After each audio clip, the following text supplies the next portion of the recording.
Brazil's former president, Jair Bolsonaro, has been barred from running for political office until 2030 by the country's highest electoral court. The court reportedly found him guilty of abusing his power and misusing public media during the 2022 election campaign. The decision upends the 68-year-old's political future and likely erases any chance for him to regain power. Good evening, I'm Abhidesh Shrestha, and these are the headlines of the hour. Confusion erupts regarding process for the formation of a new provincial government in Koshi province. Ruling parties demand for an all-party government. CPN-UML says minority government should be formed. The United Nations Peace Mission gives priority to Nepali security personnel. Nepal plans to add 4,000 more security personnel. Experts opine to maintain geopolitical balance while sending troops. Nearly 1,000 people arrested across France in a fourth night of rioting after a teenage boy was killed by a police officer. Demonstrations in various French cities. More than 1,300 demonstrators arrested. And Kuwait edged past Bangladesh 1-0 to book a spot in the SAF Championship final. India defeat Lebanon 4-2 in a penalty shootout in another semi-final. The process for the formation of a new provincial government in Koshi province has yet to begin, despite the collapse of the CPN-UML-led government yesterday. CPN-UML and the ruling coalition parties are divided regarding the act of the constitution based on which the government is to be formed. Meanwhile, Province Governor Parshuram Kapung has begun seeking for legal advices before calling for the province government formation. There are 93 members in the Koshi Provincial Assembly, while a total of 47 votes is required for government formation. Chief Minister Hikmat Kumar Karki failed to secure the floor test yesterday as only 46 votes were cast in his favor. Meanwhile, there is lack of clarity whether the government is to be formed under Sub-Article 2 or Sub-Article 3 of Article 168 of the Constitution of Nepal. According to Sub-Article 2, an all-party government must be formed, while under Sub-Article 3, CPN-UML can form a minority government as the largest party of the province. Prior to this, all-party governments were formed in Gandaki and Lumini provinces under Sub-Article 2 of Article 168. However, CPN-UML has demanded that Province Governor Kapung must call for the formation of a minority government in Koshi province. Meanwhile, the ruling parties have demanded for the formation of an all-party government since they have majority votes. 40 members of the Koshi Provincial Assembly are from CPN-UML and 6 are from Rashtriya Prajantra Party. Chief Minister Karki failed to clear the floor test yesterday after Janata Samajwadi Party, that has 1 seat in the assembly, did not lend its support. Likewise, the Provincial Assembly includes 29 members from Nepali Congress, 13 from CPN Maoist Center, and 4 from CPN Unified Socialist. The ruling coalition will be able to form the provincial government only if Janata Samajwadi Party lends its support. However, if the Provincial Assembly Speaker, who is from CPN Maoist Center, does not vote, the ruling coalition will also fall under minority. The parties are divided regarding whether the Speaker should vote. Meanwhile, the province governor is making preparations to call for the formation of the province government amid the ongoing controversy. The world's powerful countries have become polarized amid the Russia-Ukraine war. The interest of countries like China, the USA, and India towards Nepal has increased as well. For this reason, Nepal must remain free from geopolitical affairs. Meanwhile, the United Nations has prioritized the identity of Nepali security personnel in peace missions. This has increased visits of high-profile officials from the UN to Nepal in recent time. Under-Secretary General of the United Nations, Jean-Pierre Lacroix, returned on Friday, completing his 3-day visit to Nepal. During his visit, Lacroix held dialogues with the Chief of Army Staff of Nepal Army and heads of Nepal Police and Armed Police Force.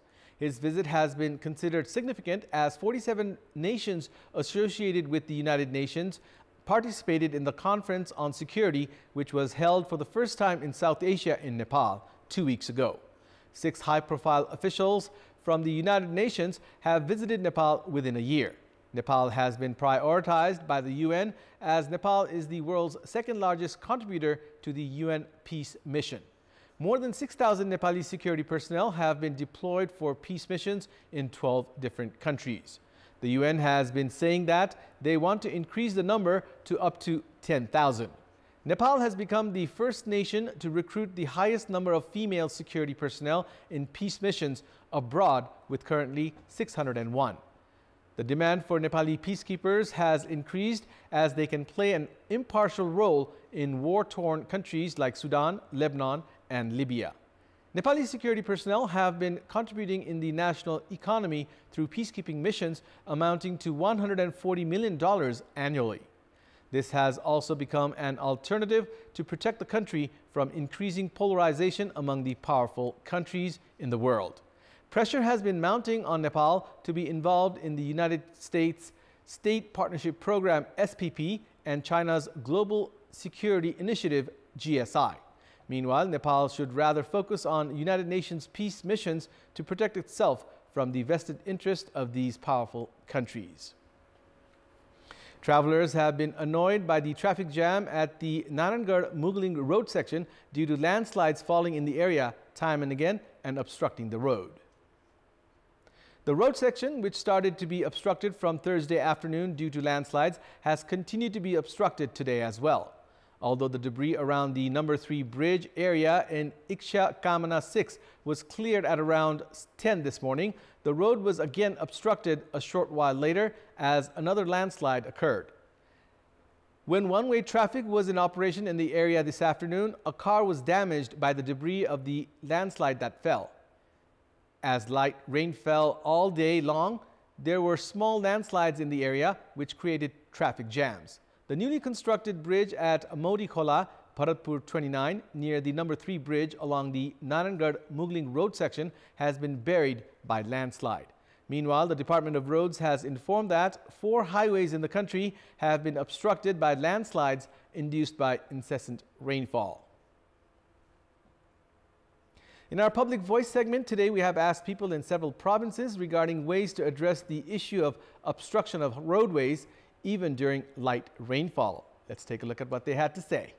Public Voice. बाटोहरु खन्दाखेरिमा चाहिँ नालीको व्यवस्थापन हुनुपर्ने, पूर्व तयारी नै हुनुपर्छ, संरचनाकै विकास गर्नु पर्यो, डोजरहरु त्यो तयार हुनु पर्यो, एप हेर्ने र एपमा कतै डिस्टर्बनेस छैन भन्यो त आफ्नो आवाज जाओस् सजिलो तरिकाले जाओस् आओस् हुने गरी नेपाल सरकारले वातावरण बनाइदिनु पर्यो। आपतकालीन रूपमा कार्य गर्न सक्ने एक्टिभ मान्छे चाहिँ टिम चाहिँ एउटा ठाउँ-ठाउँमा व्यवस्था गर्नुपर्छ। डोजरहरुदेखि लिएर सबै स्काभेटरहरु चाहिँ सबै रेडी गरेर राख्नु पर्यो। विकासका नाममा गरिने जति पनि क्रियाकलाप छन् तिनीहरु चाहिँ दिगो विकासको अवधारणा अनुसार गर्न सक्यो भने वर्षत पर्नु भन्दा अगाडि सडकहरु मर्मत गर्नुपर्छ। सरकारले सर्वप्रथम त यसको दीर्घकालीन निकासका कुराहरुमा चाहिँ ध्यान दिनुपर्ने कुराहरु हुन्छ। जथाभावी डोजर लगाउने, बाटोघाटो खनेर जम्मै यो पहिरो जाने कारण त्यही हो।